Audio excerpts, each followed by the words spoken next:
Guys, on lamig oh. Relax. Sama be. Guys oh. Kiss mo be. Araw-araw na natawag. Grabe guys, sarap dito. Ayan. Pero pag taglakas, malungkot guys. Pag taglakas, lungkot guys. Pag hindi ka makatanaw ng ganitong tanawin paghapon dito. Ayan. Pero pag ganitong summer guys, yan, katulad lumulubog na ang araw guys. Ayan, nag-enjoy yung mga chismoso. Ano yun, nasa tabing dagat guys. Ayan. Ayan.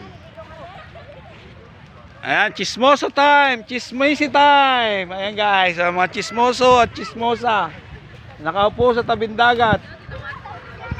Ayan, tatanungin guys. Lalapit tayo doon sa guys. Lalapit tayo doon sa isang grupo guys. At may tatanong tayo. Ayan. Ladies, anong topic natin ngayon, girl? Anong topic natin yan? Tulingan. Waiting sa tulingan. Walang topic na buhay ng kapitbahay. Tapos na. Oh. Ayan. Sayang hindi ako umabot. Magaling pa naman akong mag-add. Ngayon na lang, chill na ipag-bigay mga lunch. Ayan si Mrs. guys, meron pa siyang inaalam dun sa kabila eh. Ayan, may sinasaga pa siyang balita dun sa kabila guys. Ayan. Dahil tuwing ganyan kami guys eh, kami mag-asawa. Alam niyo kung bakit? Para may pagchichismisan kami habang natutulog. Ayan. Sagap-sagap muna. Sagap-sagap. Para habang bago kami matulog, ay nagchichismisan muna kami guys. Ayan. Ayan guys, ito lamang naman po yung senaryo dito sa amin sa Calero. Guys, ito po ay pag-aari ng mga dibilya guys, itong Calero. Pero bibilhin ko po ito sa kanila. Para maging bait. Ayan guys. Yan pong naka-blue na yan, isa po sa may-ari ng Calero Beach. Ayan, kulay blue po. Tagapagmana po yan ng Calero Beach. Kaya po, gumagamit po siya ng largabis na titigay po. Tinitingnan mo kung kanino mambuburig ng tulingan. Pinusukan na ho, mga tismosa.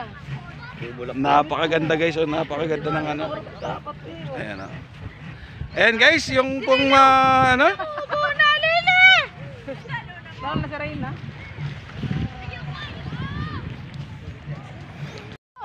in case kapag ganito po ang area mo paghapon ay talaga naman bumabalik ka sa pagkabata.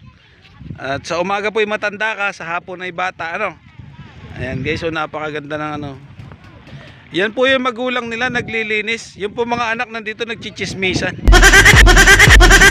Ang magulang naglilinis, ang mga anak nagchichismisan. Ayan guys, bagong gawa nga pala yung cottage yun guys, no? Ready for occupation na po yun. Sino pong gusto magpa-reserve, reserve na po. Yan, meron pong area doon na pwedeng tent lang ang ilagay. Ayan guys, ang ganda. Napakaganda ng Calero Beach. Alin? Pinataning malaki, pamantihan. Nasaan? Ay, saan yan? Diyan yan sa taga Bako. Video. Oo.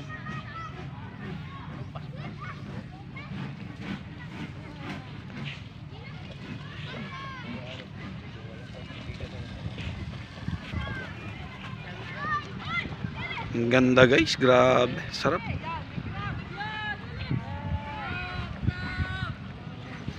Wow.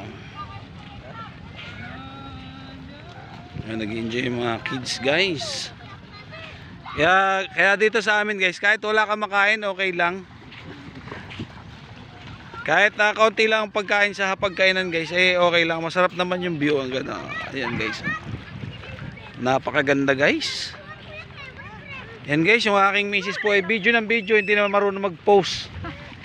Hindi alam kung anong caption ang ilalagay. Ayan guys. Napakaganda guys. Lalo na po kung labas ang mamaya-maya po ilabas na yung mga corals dyan. Ayan. Ayan, merong island sa gitna. Ayan. Ang ganda guys. Maya lang po ay magra-round na tayo upang tayo ay mag-iikot. Ayan guys, palubog na ang sikat ng araw. Ayan, sunset pala to guys, no? Sunset area. Maraming at Calero salamat Beach. sa panonood. Huwag niyong kalimutang mag-like, mag-share, at mag-subscribe.